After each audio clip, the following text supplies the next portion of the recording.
text. Jesus' words said, keep doing this in remembrance of me. So we're going to find out some interesting answers to questions today. How would you answer? We have three different ones we're going to keep in mind as we go through the article today. Why should we observe the Lord's evening meal is one. The second one is what are the memorial emblems and what do they mean? And the third one is how do Christians respond to their God-given hope? So we're going to answer all those questions today, plus several more. And we've asked Brother Mike Dare to do the reading for us today. So we're going to begin with paragraphs 1 and 2. And as we read paragraphs 1 and 2, keep in mind the picture on the first page of our lesson today.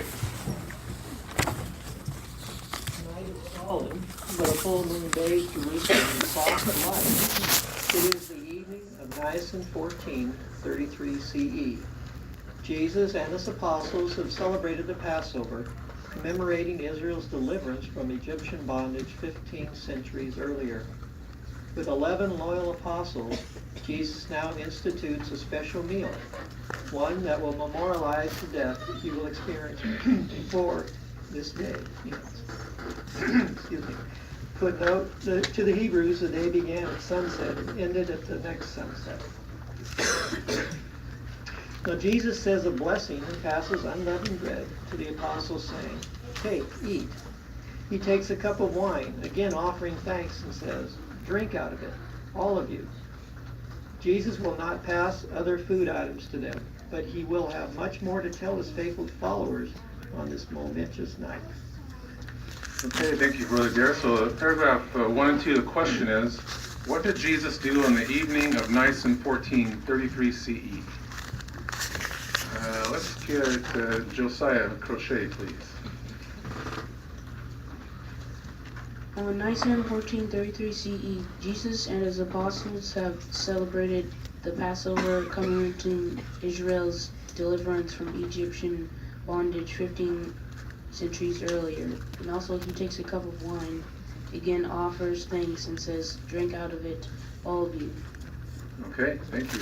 Appreciate that. So, Brother Ronnie, okay, please? So during this Passover celebration, he had all 12 apostles with him. But as we can see in the picture, shortly before he instituted this memorial or the Lord's evening meal, he dismissed traitorous Judas Iscariot. We can see him walking down that street. So now he only has 11 of his apostles as he instituted this memorial. Okay, thank you. Appreciate that.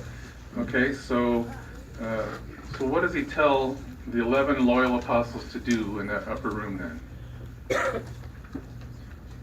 What are the words that Jesus uses here? Brother John Marin, please. Not sure if I have the word, but the first thing he said was to take and eat the bread. Is that the word? Okay, good. Okay. And so he did. He broke the bread and passed it around. Okay, good. Sister Cheryl Williams, please. We see that he first said a prayer, and then he told them to take and eat. And he said for all of them to partake and drink, all 11 apostles. Okay, thank you. So was this like a big party they were having with all kinds of food? What kind of occasion could we call this? Let's get Sister Glad, please. No, this was not a social occasion where there was parties, food. It was a very serious occasion. It was a very spiritual occasion, and Jesus had very important information to impart to them. Yes, very good. Okay, thank you very much. Sister Becker, you have a comment. Well, they had just celebrated the Passover, so they're already in a, not exactly somber, but a very serious spiritual mood. Very good, thank you. So let's move on to paragraph 3. We're going to talk about 5 questions we're going to answer today.